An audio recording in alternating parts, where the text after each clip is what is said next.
Well, a new trend is especially in diagnosis. That's the 3D imaging that gives more precise and more realistic ideas of how the nose is, how the face is, and also you can show some difference with morphing. So I think that's helpful for the patient to get a realistic idea of what is possible.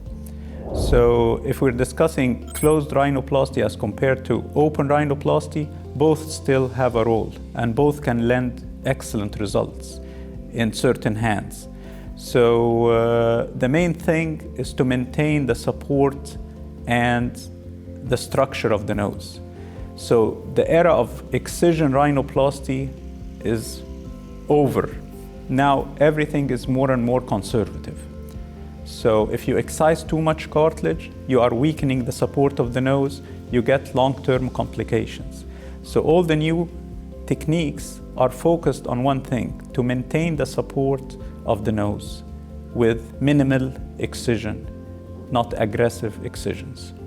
The first thing is to continue to make education to the people that are approaching this field, because this is the only way to make an international exchange among the top leaders in this field and the pupils that are going to approach rhinoplasty.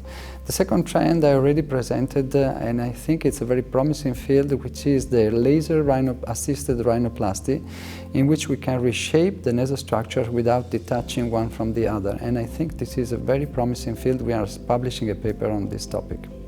And if we want to look at anything that's totally new, it would be the fillers, the non-surgical treatments of the nose, which I think is really risky if it's not done correctly, but that is something that's very new, and there are many patients asking for fillers to be placed into the nose to reconstruct their nose or make their nose look better with little to no downtime.